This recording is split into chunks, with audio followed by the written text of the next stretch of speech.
hang out with us a little bit. Here's a roster, and help us call this late model race, because they're on the same track you just came off of with a victory. And these are the local late models from Irwindale Speedway getting set to go. There's 6 laps complete out of 75 after a crash on lap 1 at the back of the pack on the initial start.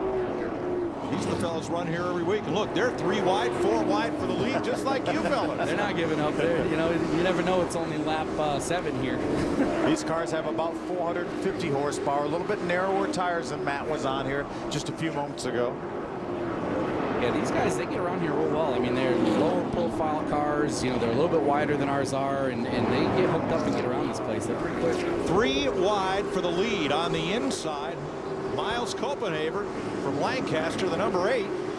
He did not get the lead. 88 hangs on the outside. Bobby Hodges, who started from the pole, and 51 right with him, Ryan Kaplan.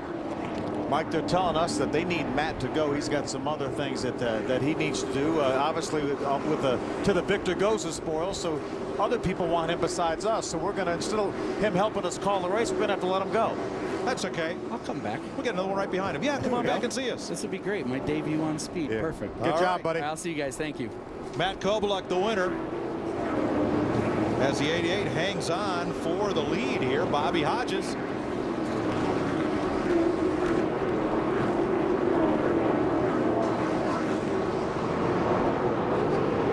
Right behind Matt Kobaluk, Jason Bowles jumps in. Grab a headset. Come on, let's have some fun. Just off track as the late models continue to go at it here for the lead. You know, you just run 250 laps on this racetrack. High side, low side. A lot of the fellows, when it's single file, want to run the top. What about trying to get by on the bottom here? You can get by on the bottom. It's just a little tough, and it's a little hard on the tires in the car. You know, you got to have a good car to do it, and you got to get it done pretty quick so you don't wear out your equipment. Jason ran 249 3/4 laps as straight as he could be. Yep. And then all heck broke loose coming off forward, didn't it, Jason? Yeah, it got a little rough there at the end. I went to the bottom because I knew they were going to do something. They had been roughing each other up for about 4 or 5 laps, and I was on the white line. And when I came through, Peyton was there coming right towards me, and there was just nowhere to go. So I just put my foot in it. I was hoping I'd make it to the line because I really didn't want to run 249 laps. So I wanted to make it 250. But now Bobby Hodges has led this one. He went to the bottom, and that allowed Ryan Kaplan and the 51 to get by. They did a little crossover there in turn number 4. Now they've kind of settled out a little. Jason, what is it about this racetrack? You won both the West Series races here last year. You came in 3rd here tonight with a great run, and potentially even better than that. What is it about this racetrack that fits your driving style? You know, you just got to be really smooth here and take care of your equipment. And I think I'm pretty good at taking care of my equipment, making sure I got a good car at the end. I missed a lot of wrecks tonight, so I'm usually pretty good at that.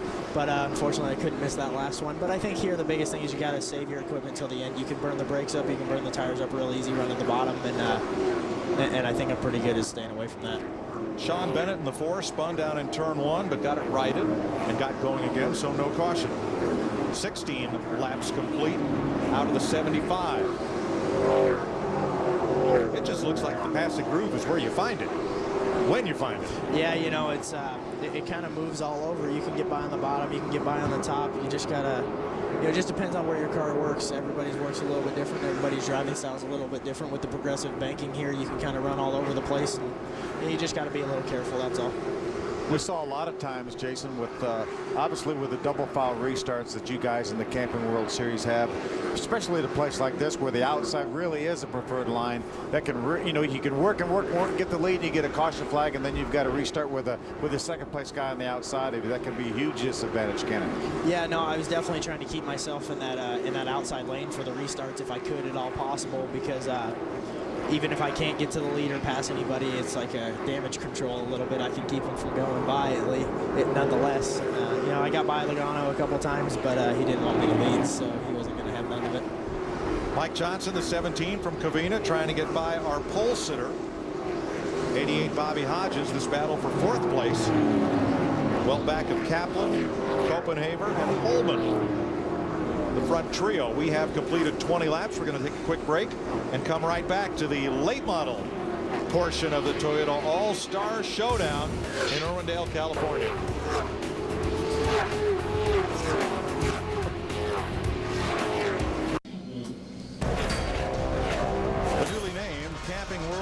Series of NASCAR comes to speed February 13th on the high banks of Daytona International Speedway, only on Speed and Live. We saw three-wide racing tonight at 120 miles an hour. We're going to see three-wide racing at Daytona at 180 miles an hour in those trucks. Isn't that Friday the 13th? Oh, don't even go there. Don't even go there. Maybe there'll be a full moon. Don't even go there. We're under caution for the second time tonight. A three-car incident up in turn 4. Logan Henson out of Valencia tangling with Miles Copenhaver, who had been running in the top 5, and Carlos Vieira in the number 1 from Atwater. There is Vieira. And I'm sorry, I have Copenhaver involved, and that is not correct. We'll double-check that. Jim? Guys, the guy leading the race in number 51 is one of the 4 Team Blue cars for Tim Huddleston. Driver's name is Ryan Kaplan out of Chico, California. He ran 12th in points this year in the late models here in Irwindale, and most recently ran the Turkey Night 98-lap midget race, famous for out here in California by the Agagenians. Not only did he qualify 12th, he finished 4th in that USAC midget race that was star-studded behind winner Bobby Santos. Now let's check in with Dick Bergeron.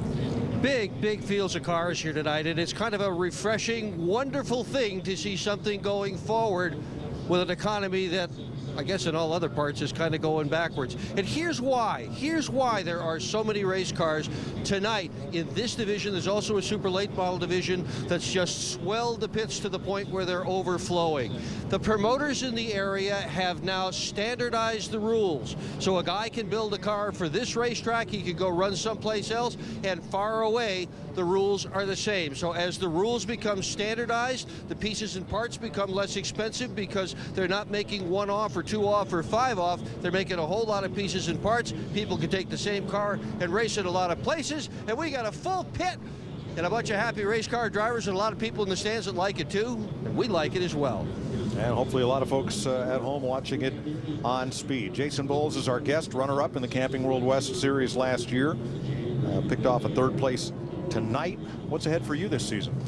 You know, we're going to run the whole West Series again with Sunrise Ford, and you know, hopefully try and do a few East races, maybe some ARCA stuff. It just kind of depends on what we can put together in this economy.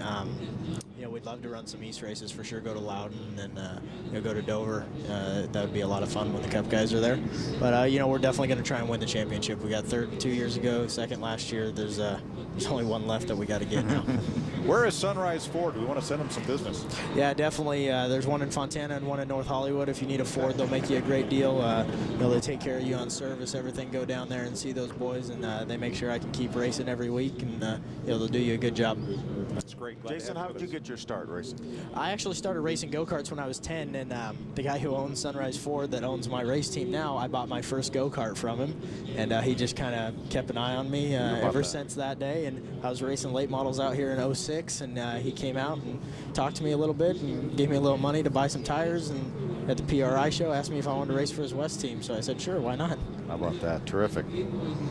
I guess the 8 was involved, Copenhaver. They are now moving him back toward the back of the field. He was one of the 3 cars I had noted as being in that spin up in turn 4. So we'll see how they line up the restart. They had 1 caution on the start, ran 30 laps caution free, and so this is just the 2nd caution of this race, which is set for 75 laps or 40 minutes. Super late models are lined up in the back straightaway, and they're ready to go. 52 of them.